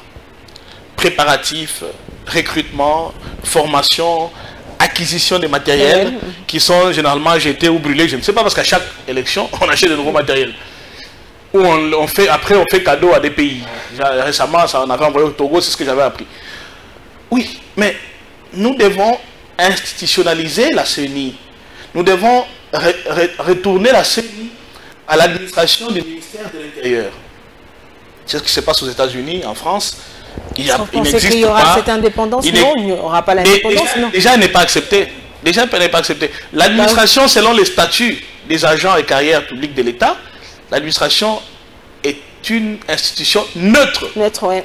Et parce que j'ai parlé ici de renforcer le système pénal, la loi doit également prévoir des sanctions à l'égard de ces gens. Quand on voit que vous n'êtes pas sérieux dans ce que vous faites, on vous sanctionne de manière sévère. D'ailleurs, ils seront plus neutres que la CENI. Donc, que la CENI retourne au sein de la direction électorale de l'administration de l'environnement, de l'administration de l'intérieur, j'allais dire, environnement parce que j'ai travaillé là-bas à un certain moment. Donc, cela permettra à ce que chaque dépense qui est faite pour les élections soit canalisée. Nous avons des machines, ces équipements retournent à la direction de des élections de l'intérieur. 5 ans plus tard, ils reprennent les mêmes équipements, ils font des mises à jour et on organise les élections. Cela va coûter moins au pays, on va dépenser moins, on aura les élections de manière régulière et on aura aussi des élections à tous les niveaux. Parce qu'aujourd'hui, la CENI n'a jamais réussi à organiser les élections des maires. On a organisé les élections municipales ici, qui sont d'ailleurs un fiasco. Oui. Dans les faits que d'abord, ils ne sont pas payés. Ils ne sont pas payés, et on n'a pas pu organiser de mouvements à on n'a pas pu organiser ces élections à tous les niveaux. Quand est-ce qu'on organisera les élections des maires? Si déjà les conseillers municipaux, on a du mal à les prendre en charge. Donc il faut supprimer la commission électorale nationale indépendante, supprimer aussi les CESAC. Ah, le Conseil supérieur de l'audiovisuel et de la communication. Quel est son rôle? Parce que ces attributions sont une partie des attributions du ministère de la communication et des médias. Qu'est-ce que les CESAC fait? Parce qu'à chaque fois qu'un média, si nous faisons des dérapages sur ce plateau, c'est l'Union nationale de la presse du Congo, le tribunal des pairs, qui est censé nous interpeller, nous déférer devant les instances. Mais le CESAC aussi intervient à un moment. Hein. Oui, mais il intervient pour l'instant, mais pour empiéter. Ce sont des institutions qui sont budgétivores. Elles ne sont pas nécessaires. Comme la RDC a besoin d'argent, vous voulez qu'on supprime également le CESAC? Il faut supprimer les CESAC, supprimer la primature, supprimer le Sénat, supprimer les assemblées provinciales, supprimer la Commission nationale des droits de l'homme, CNDH. Quel est le rôle de ces structures dans notre pays? Qu'est-ce qu'ils font? Le Conseil national de suivi des accords. L'accord cadre d'Addis Abeba. Même s'il n'est pas constitutionnel. Ouais. Mais il faut supprimer ces institutions qui sont budgétivores. S'il nous prend à lui seul 2 millions de dollars chaque année, mais avec 2 millions, mais on peut construire 2 écoles chez moi à Québec. On peut construire 4 écoles. Et c'est combien de propositions totales que vous êtes en train, vous avez déjà... Une dizaine de propositions, nous les avons constituées sous forme de cahiers de charges. Nous allons les transmettre au pouvoir constituant originaire qui sera mis en place sous forme de commission par le président de la République, parce que nous pensons que le changement de la Constitution est une occasion pour tout recadrer et pour permettre à la RDC d'avoir des textes qui sont adaptés à ses besoins et épargner un peu d'argent. Et c'est combien d'articles vous visez donc par... Non, je parle même pas d'articles, je parle de toute la Constitution. Parce que c'est toute la Constitution. Parce qu'on a déjà la majorité extra-parlementaire conduite par l'ex-ministre de... Sylvain Moutombo qui propose la révision d'au moins 150 articles. Il faut simplement changer, il faut refaire une nouvelle constitution. Il faut donc une nouvelle constitution. Une nouvelle constitution. Aujourd'hui, vous êtes en train de donner raison au professeur Kabissa, qui, depuis la constitution en cours, n'était pas du tout d'accord, a fait une proposition et même avait déposé une nouvelle constitution. Oui, la constitution, d'abord, elle a été rédigée par des Congolais, je suis d'accord. Moi, je ne suis pas dans les débats des étrangers et consorts, mais c'est dans quel contexte? On se rappelle de ce qui était fait. Ces gens qui l'ont rédigée n'avaient aucun mandat du peuple congolais. Dans la constitution du peuple... Oui, c'est des gens qui ont été triés parce qu'ils étaient des notables, parce qu'ils étaient des sachants et des savants. Je ne mets pas en doute leur savoir. Ils ont rédigé une constitution dans la précipitation. Qui nous a aidés, oui, mais cette fois, nous voulons que cette constitution soit adoptée par des gens issus du peuple congolais, issus du souverain primaire, un parlement qui est là, et que le peuple puisse se prononcer sous forme de référendum. Il y a beaucoup d'anomalies dans cette constitution. Le président ne peut pas déclarer la guerre. Quand il était chaud pour la déclarer, il était limité par l'absence d'un parlement, l'absence du Sénat, l'absence de l'Assemblée nationale. Et maintenant qu'il n'est plus chaud pour déclarer la guerre, ces institutions sont là. Or, s'il avait un peu plus de mains libres pour déclarer, on aurait eu cette guerre depuis le mois de décembre. Donc c'est ce qui a empêché Félix Tshisekedi d'agir, parce qu'aujourd'hui, la population congolaise rappelle que le président a dit moindre escarmouche. Oui, il était chaud. À l'époque, il aurait fait. Il était tellement chaud. Moi, je voyais le président déclarer la guerre en janvier. Mais il était limité. Et ça, c'est que le président, c'est un humain. En tant qu'humain, je peux être chaud pour prendre une décision quelconque, essentielle. Je prends la décision, nous y allons. Mais si, après avoir étudié plusieurs paramètres, 6 mois plus tard, mais mon avis peut changer, alors laissons un peu plus de mains libres au président. Je me rappelle que cette constitution avait été élaborée il y avait un système d'autosurveillance à tous les niveaux. Le président surveillé par le Premier ministre, ouais. L'Assemblée nationale surveillée par le Sénat, les gouverneurs surveillés par les assemblées provinciales, oui, mais cette époque est révolue. Nous voulons... Cela n'a pas permis au Congo de se développer. Que ce soit avec l'ancien régime, que ce soit avec le régime qui est là depuis 6 ans. Non, mais le pays n'est pas développé, ça, disons-nous la vérité. Alors, pour permettre au président d'avoir l'ensemble des leviers, pas seulement Félix Tshisekedi, mais même celui qui viendra après, d'avoir l'ensemble des leviers du pouvoir et développer ce pays, nous devons changer la Constitution. Alors, Maître Vincent Goy, comment est-ce que vous voyez la position de l'opposition congolaise qui est catégorique et qui a même commencé une campagne pour dire ne touche pas à ma Constitution? L'opposition ne veut pas de cette nouvelle Constitution ou même de la révision de la Constitution? Oui, l'opposition ne veut pas de la Constitution, mais je l'ai dit tout à l'heure, c'est parce qu'ils sont dans les procès d'intention. Et comment alors ça va se passer? Je leur propose tout simplement de rejoindre la commission d'élaboration de la Constitution, de donner leurs propositions. De toute façon, le président a dit qu'il ne va pas s'éterniser au pouvoir. Il a même dit encore à Isiro. Le président Kabila l'avait dit. Les gens ne l'ont pas cru. Je voulais rappeler aux Congolais que Kabila nous a dit qu'il allait respecter la Constitution. Mais il est parti. Le président Tshisekedi vient de dire qu'il va respecter la Constitution. Mais faisons-lui confiance. Changeons celle qui est là. Changeons celle qui est là. Ne lui faisons pas des procès d'intention. Il dit qu'il aimerait être un ancien président de la République dans ce pays. Mais faisons-lui confiance. Le président Tshisekedi doit avoir un peu plus de 60 ans maintenant. S'il dit qu'il est un ancien président de la République, c'est qu'il va lâcher ce pouvoir avant sa mort. Parce que c'est un humain, je ne nous souhaite pas de mourir. Je souhaite de rester en vie le plus longtemps possible. Mais comme nous sommes humains, tous, un jour nous mourrons. Mais il n'a pas dit qu'il mourra au pouvoir. Il a dit que... Il veut juste léguer une constitution. Il veut léguer la constitution. Qui va permettre le développement exactement, de l'RDC. Exactement. Et faisons-lui confiance. Changeons cette constitution. Basculons dans la 4e République. Élaborons une constitution qui est adaptée aux réalités du Congo. Supprimons les institutions budgétivores. Économisons cet argent. Le Sénégal a supprimé le Sénat, mais ils ont presque réunifié leur pays par voie routière. Ils ont fait beaucoup de choses. Mais alors, Maître Vincent Goy, vous avez bien travaillé, votre parti politique a travaillé, vous avez vu les éléments qui doivent être changés, et vous demandez à ce que la Constitution soit vraiment changée par réviser. Les articles ne doivent pas être touchés, mais elles doivent être changées. Mais vous n'avez pas touché la question ou l'article lié au mandat du président de la République. Donc, dans les réformes que vous voulez, vous êtes favorable toujours aux 5 ans? Oui, merci beaucoup de cette question très intelligente. Nous sommes favorables à 7 ans. 5 ans ou 7 ans? 7 ans, le septennat du peuple. Parce que même quand j'ai battu campagne en Mbuji-Mayi, j'ai parlé de ce mot. Dans ce pays, 5 ans, ça va trop vite. Trop vite. Le président doit avoir suffisamment de temps. Et surtout qu'il n'y a pas d'école où on peut faire des stages. Hein, exactement.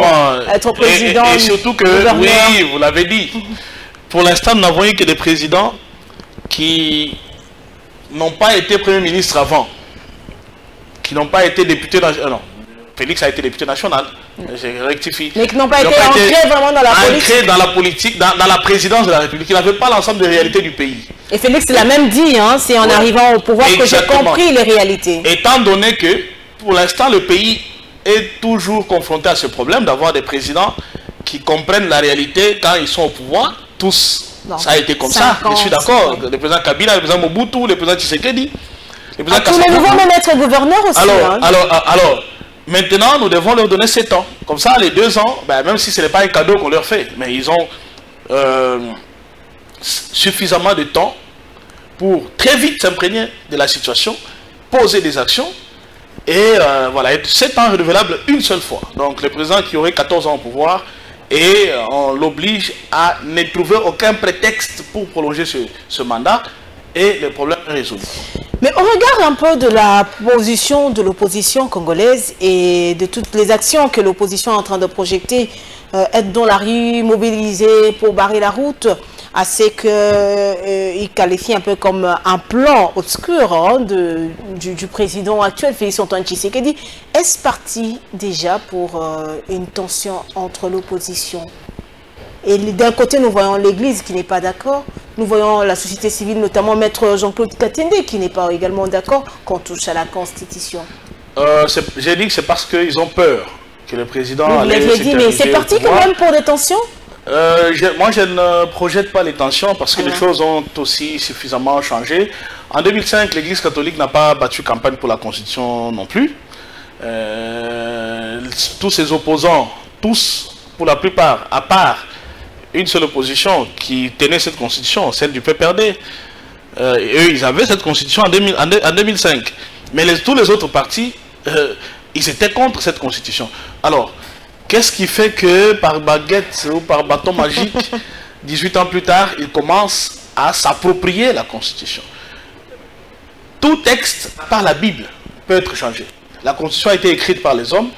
Ils savent, ces opposants, ces compatriotes qui sont opposants, les compatriotes qui sont responsables de l'Église catholique, ils savent que la Constitution contient des failles.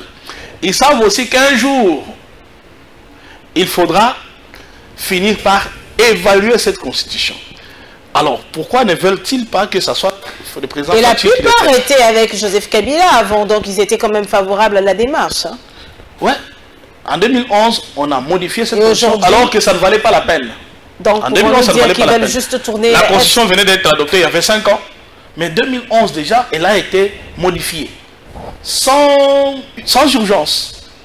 Pour, de manière égoïste, renforcer les pouvoirs des députés. Il peut abandonner son mandat, aller d'abord siéger aux Nations Unies. Puis il reviendra. Il viendra occuper le pouvoir. Quand il se sent attaqué, parce qu'il a peut-être commis des actes de régression, il revient comme député, il a les immunités. Ce sont des choses qui doivent être corrigées. Non, ce sont des choses qui doivent être corrigées. On doit également instaurer un système selon lequel, quand vous présentez vos suppléants, vous ne devez pas avoir, parmi vos suppléants, des membres proches de votre famille. Parce qu'on a aussi mais là aussi, c'est une autre question, Maître Vincent Goy. Comment vous pouvez demander à une personne qui cotise celle pour son parti, quand il y a des cotisations, les autres membres ne donnent pas, quand il faut mobiliser, c'est cette personne qui sort de l'argent. Donc, comment vous pouvez maintenant empêcher cette personne à récupérer son argent en mettant les membres de sa famille? D'une part, ce n'est pas tout le monde qui bénéficie des postes ou des votes qui cotisent nécessairement dans son parti. Ça, c'est d'une part. D'autre part, en adhérant au parti, vous acceptez de cotiser. Les partis vivent des cotisations. C'est la loi des personnes, portant à disposition applicable aux partis politiques, oui. Mais quand vous donnez au parti, c'est comme si vous donniez à l'église. Vous ne devez pas vous attendre à ce que les partis puissent vous les rembourser. Vous attendez les bénédictions du ciel. C'est comme ça. Alors, tout le monde, pas tout le monde peut-être, mais la majorité sont d'accord que chaque fois qu'il faut opérer la suppléance dans nos chambres parlementaires, on assiste à des scandales. Ce n'est pas possible. Ce n'est pas possible. Ce n'est pas la République. C'est la femme, c'est l'enfant, c'est les frères, c'est les cousins. La Constitution doit revoir toutes ces histoires. Madame, Messieurs, place à ce dernier dossier de notre rendez-vous de la semaine pour parler de la situation sécuritaire en République démocratique du Congo.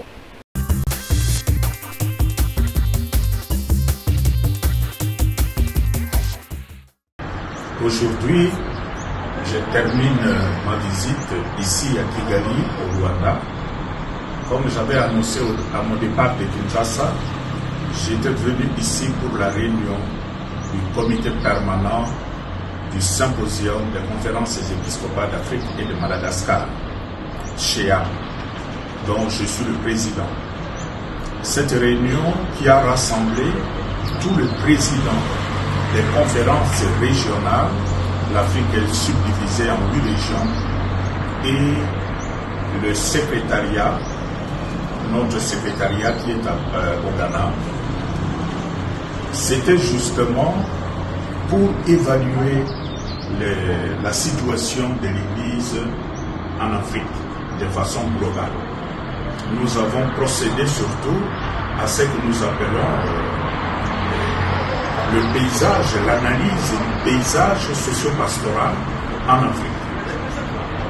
Nous avons analysé toutes les situations ecclésiales, sécuritaires, économiques et politiques de toutes les régions d'Afrique.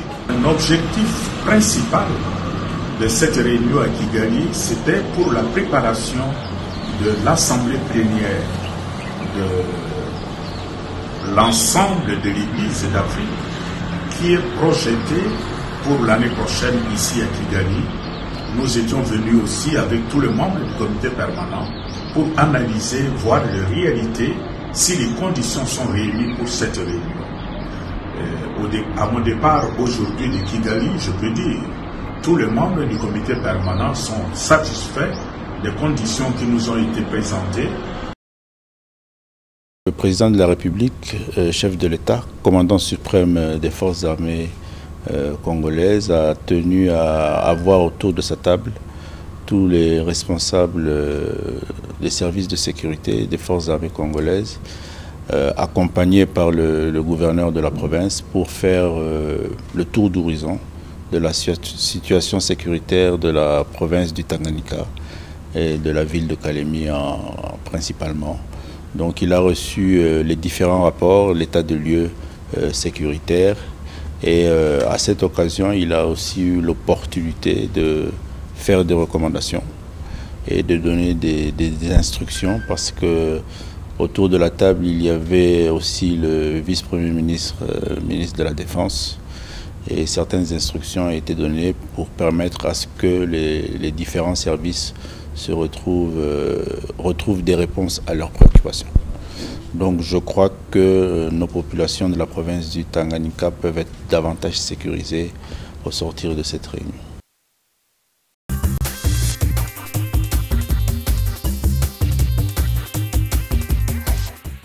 Alors, Maître Vincent Ngo, vous êtes favorable, vous et votre parti politique, favorable pour le changement de la Constitution.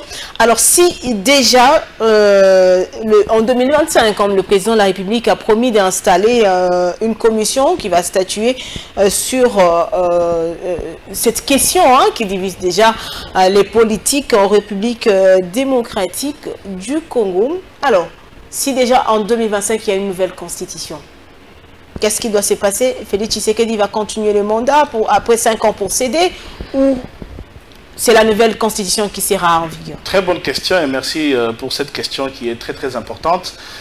Je ne pense pas que la constitution sera prête en 2025. C'est quand même un long processus. Il faudra la rédiger, il faudra qu'elle passe par plusieurs étapes, par des sessions à l'Assemblée nationale. Il faudrait organiser les référendums. Il faut de l'argent pour organiser les référendums. De la même manière qu'on a eu à mobiliser de l'argent pour les élections. Moi, je pronostique ce changement des constitutions en 2027, au plus tôt. 2027? Oui, c'est-à-dire qu'on peut bien rédiger la constitution en 2025, mais elle sera sûrement soumise au référendum en 2027, si pas au début de l'année 2028.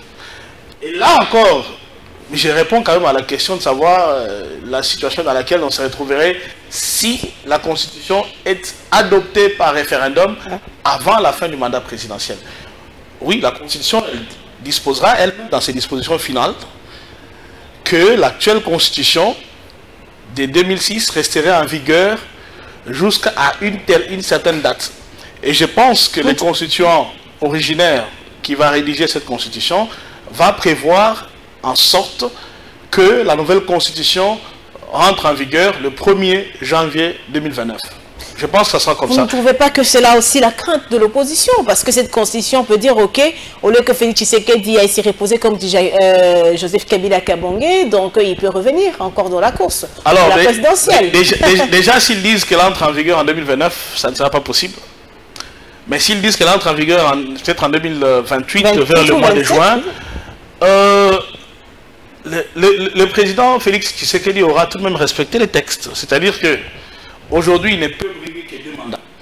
Mais si le peuple accepte une nouvelle constitution, nous basculons vers la 4e République, mais il aura le choix. Il aura le choix. La plupart des pays de la sous-région, aujourd'hui, nous parlons du pays qui nous agresse, le Rwanda. Combien de fois les constitutions ont été changées au Rwanda? Pourquoi ça n'a pas intéressé les opposants rwandais? Pourquoi ça n'a pas intéressé l'Église catholique qui est là-bas aussi? Pourquoi ça n'a pas intéressé la communauté internationale? C'est un pays souverain. Si la constitution est changée, je dis bien changée, aucune disposition ne sera aucune disposition verrouillée n'aura été violée de l'actuelle constitution, mais on reviendrait à la case départ. Et le chef de l'État, Félix Tshisekedi, aurait le choix. Alors, s'il est guidé par peut-être briguer un dernier mandat avant de léguer à son successeur une constitution bien rédigée, qui ne sait pas aussi s'il pourrait décider de dire, ok, moi j'ai fait mes 2 mandats, mais cette constitution démarre avec un nouveau président. Moi je ne suis pas dans les secrets du président, je ne suis pas non plus dans les secrets de Dieu. Dieu seul sait ce qui va se passer en ce moment-là. Je ne préfère pas faire des procès d'intention au président de la République. Mais vous êtes quand même pour une nouvelle constitution. Je suis pour une nouvelle constitution. Je crois aussi en sa promesse selon laquelle il ne va pas s'éterniser au pouvoir. Est-ce que vous comptez déjà aller, parce que nous voyons déjà dans les états-majors des partis politiques, des personnalités politiques qui se mobilisent, est-ce que vous comptez aussi aller à la rencontre de la base? Bien sûr, bien sûr. Nous avons au niveau du parti chargé notre président national à diligenter la récolte de 100 000 signatures. Déjà 100 000 signatures. Les signatures sont déjà récoltées dans les provinces. Donc c'est déjà favorable. Du FPSN, donc le changement, la voie est déjà balisée pour le changement parce qu'on dit qu'il faut avoir des signatures. Il y aura bel et bien changement de la Constitution. Parce que le changement, il n'est pas fait par mauvaise foi, comme le prétendent certaines personnes. Le changement, il est fait. J'ai tout expliqué au cours de notre émission. J'ai expliqué les institutions qu'il fallait supprimer, les choses qu'il fallait réadapter dans cette Constitution. Il y aura bel et bien un changement de bonne foi, un changement positif pour permettre à notre pays de décoller. Parce qu'avec cette Constitution, le pays ne décolle pas. Nous sommes d'accord. Même le président lui-même, il sait, il a beaucoup de bonnes volontés. Mais il y a quelqu'un, il y a quand même, je pense que vous l'aviez même lu à travers les réseaux sociaux, on dit, est-ce que pour le courant, on a besoin de changer la Constitution? Pour les routes, on a besoin de changer la Constitution? Pour l'eau, on a besoin de changer la Constitution? Oui. Pour donner de quoi... Oui, je m'explique. Allez-y. C'est parce que le gouvernement, l'action du gouvernement, le programme d'action, il est du gouvernement. Et non du président, je l'ai dit tout à l'heure. Alors, qui est chargé de mettre de l'eau à la population? C'est le gouvernement. C'est le gouvernement. Qui donne l'électricité à la population? C'est le gouvernement. Mais aujourd'hui, que le gouvernement n'est pas dirigé par le président de la République. Le président se trouve bloqué pour donner l'impulsion nécessaire à ce gouvernement, dont il n'est pas directement le chef. Le gouvernement a son chef, qui est la première ministre. Voilà pourquoi nous militons pour la suppression de ce poste de premier ministre, que le président ait un contact direct, qu'il soit directement responsable devant le Parlement, devant le peuple. Parce qu'en ce moment-là, il sera jugé. Comment se fait-il que c'est le programme d'action du gouvernement, mais sur les bouches de tout le monde, c'est le nom du président. Il a mal géré, il a mal géré. Mais ce n'est pas lui qui gère, c'est le gouvernement. Quand le ministre vole, c'est le président. C'est le gouvernement. Et dans l'espèce, il n'y a que maintenant que le président vient d'avoir un premier ministre issu de son parti. Les autres premiers ministres, c'était des premiers ministres qui étaient issus de ces alliances. Donc ce n'est pas lui qui gérait, c'était ces gens-là qui géraient. Mais c'est lui qui est redevable. Et quand ça ne marchait pas, on voyait la population directement le président. Or, ce n'est pas son programme d'action. Donc, il faut réviser la Constitution pour supprimer la primature. Le gouvernement va continuer à fonctionner, mais ça sera un exécutif moniste, un exécutif dont le chef est toujours le président, mais un exécutif dans lequel le chef a le contact direct avec ses ministres. Il est responsable direct devant l'Assemblée nationale, devant le Parlement, qui sera monocaméral, pas des Sénats, devant le peuple congolais. Et là, on verra si le président n'est pas en mesure de donner de l'eau à la population. Alors, Maître Vincent Goy, la situation sécuritaire dans la partie est de la République démocratique du Congo, comme à travers le pays, aujourd'hui, la paix reste toujours un problème à l'est du pays. Oui. C'est une situation qui me désole parce que je disais quelque part la malédiction des minéraux, la malédiction de la richesse, des richesses du sous-sol. Le Congo est victime de cette situation-là, mais je reste convaincu parce que cette guerre qui nous a imposée, c'est une guerre injuste, de mauvaise foi, par des personnes qui veulent tout simplement soutirer nos minéraux. et que malheureusement ces personnes, parmi elles, il y a des Congolais qui sont utilisés comme Félix Tshisekedi a même alerté lors de la session avec le gouverneur qu'il y a des menaces sécuritaires qui pèsent sur le Haut-Katanga. Mon souhait est que cela n'arrive pas, mais moi je maintiens également ma confiance au chef de l'État sur le fait qu'il est l'homme de la situation, il est à mesure de résoudre cette situation de guerre. Il sait ce qu'il faut faire. Peut-être qu'il attend. Alors nous avons vu le cardinal Fridolin Ambongo qui s'est rendu dans le pays de Paul Kagame. Alors sur la toile, le Congolais n'était pas du tout d'accord. Certains oui, d'autres pour la plupart ne voulaient pas. Et sont allés même là pour dire que le président de la République a été invité plusieurs fois et ne s'est pas rendu. Est-ce que vous avez été aussi dérangé de voir, d'apprendre que Fridolin Ambongo s'est rendu au Rwanda? Non, je parle en tant que chrétien parce que mon pasteur de mon église où j'ai pris vient de Kigali aussi. Okay. Il était allé prêcher là-bas. J'aimerais plutôt profiter de cette situation pour demander à l'église catholique de faire de même. De la même manière qu'elle ne se considère pas redevable pour aller au Rwanda. Parce que la politique ne la concerne pas. Elle peut aller prêcher là-bas. Mais qu'elle fasse aussi semblant de la manière dont les choses sont gérées dans le pays. Pourquoi elle fait une chose et son contraire? D'une part, elle va au Rwanda, où nos émissaires ne peuvent pas aller parce que c'est un pays agresseur. Mais eux, ils peuvent y aller parce qu'en fait, c'est l'église, c'est la parole de Dieu. Il n'y a pas de problème, il n'y a pas de limites là-bas. Ouais. Alors, ça c'est une chose. Mais le contraire de la chose, c'est que quand ils rentrent ici au pays, ils sont tout le temps prêts à dire tous les mots sur les politiques. Mais qu'ils restent, qu'ils prêchent la parole et qu'ils s'arrêtent à cela. C'est tout. Donc, moi, je ne trouve aucun mal que le cardinal aille prêcher. Vous voulez voir le cardinal rester juste prédicateur dans la Bible, dans la parole, qu'il est trop se mêler de la politique. Maître Vincent, est-ce que vous êtes en train de nous dire que l'Église catholique, à l'intérieur du pays, c'est le combat, et à l'extérieur, c'est l'évangile? C'est ça la chose et son contraire. Donc, l'Église catholique doit choisir un seul côté. Reste-t-elle du côté de la Bible ou bien elle se range du côté de la politique? Parce qu'à l'extérieur, l'Église catholique, c'est l'évangile, elle va prêcher au Rwanda, elle peut prêcher elle a prêché les agresseurs, parce qu'en fait, parmi les fidèles qui seraient allés écouter le cardinal quand il apportait l'évangile, le bon évangile, l'évangile, comme on l'appelle chez l'évangélité catholique, donc comme on l'appelle là-bas, il y a eu sûrement dans la messe des officiers rwandais qui tuent à l'Est et d'autres personnalités, des politiques, ils sont là. Mais notre cardinal est allé leur parler. J'encourage cela, ça c'est la bonne nouvelle. Elle doit être prêchée à toutes les nations. Mais de la même manière que vous prêchez l'évangile en extérieur, à l'extérieur du pays, mais éminence, faites-en de même au pays. Prêchez uniquement l'évangile. Ne soyez pas politique au Congo tout en étant évangéliste au Rwanda. Parce que nos pasteurs, même mon pasteur, il revient de Kigali, il est allé prêcher. L'évangile n'a pas de frontières.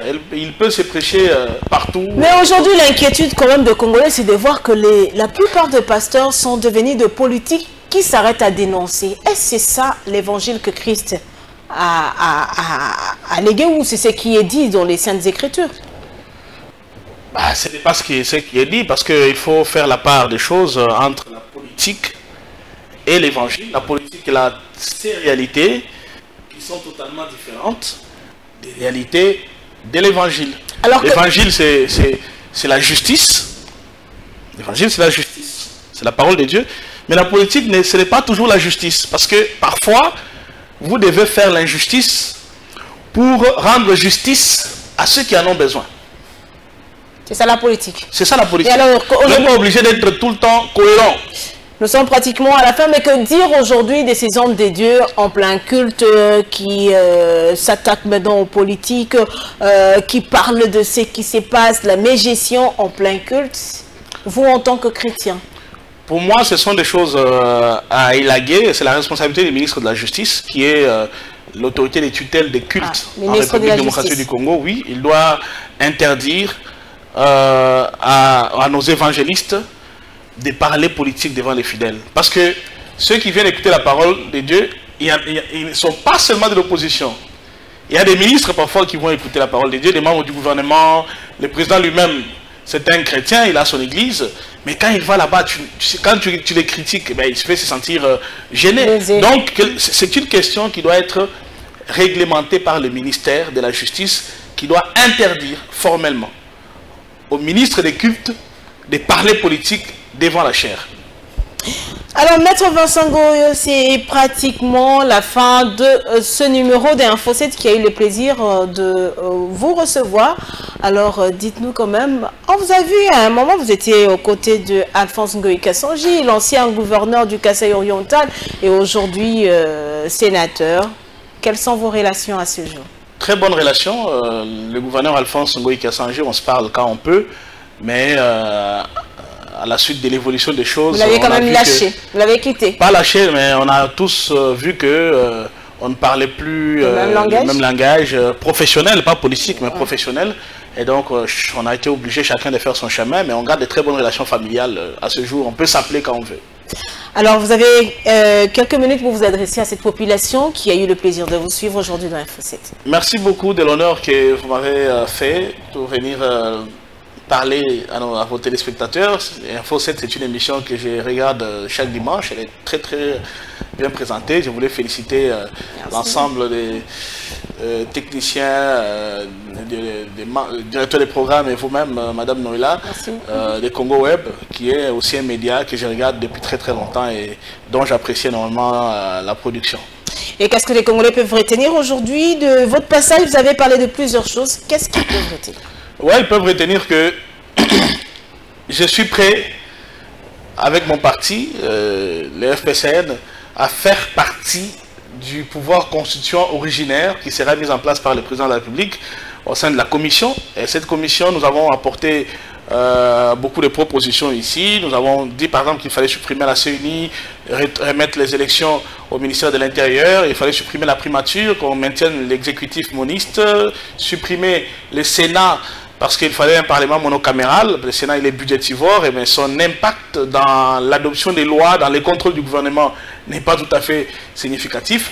Il fallait également rééquilibrer les rapports de force au sein de l'appareil judiciaire en mettant en place le Conseil supérieur de la justice, mais en son sein, qu'on n'oublie pas les conseils statutaires et disciplinaires des magistrats qui va se charger de la gestion de la carrière des magistrats, les questions disciplinaires et consorts. Il faut réévaluer les principes de l'unicité et de l'exclusivité de la nationalité congolaise. Il faut ouvrir la double nationalité dans certains secteurs, comme on le fait dans l'équipe nationale et dans nos équipes sportives. Il faut également réévaluer les principes de la libre administration des provinces en nommant les gouverneurs non originaires, les membres de la territoriale non originaires et en supprimant les organes délibérants qui sont les assemblées provinciales, les conseils municipaux, les conseils des secteurs et des chefferies. En tout cas, ce sont des organes appelés à être budgétivores dont l'apport n'est pas vraiment significatif dans le quotidien des Congolais. Merci bien, madame, messieurs. Je rappelle que notre invité de ce jour, maître Vincent Ngoï, est chef de travaux à l'université officielle de Mbujimaï et secrétaire général du parti politique Front pour un Congo nouveau. Merci d'avoir répondu à nos questions. C'est moi qui vous remercie de l'invitation. Alors, mesdames, messieurs, c'est l'heure, c'est complètement fini pour ce numéro de Info 7. Merci de votre attention et merci à toute l'équipe rédactionnelle et technique de Congo Web Télévision. Je ne cesserai de le dire, Info 7 est une émission de Congo Web Télévision. Info 7 est votre mission, Info 7 est notre mission. Merci de rester fidèle sur Congo Web Télévision, la chaîne haute définition. On se retrouve le dimanche pour un nouveau numéro. Au revoir.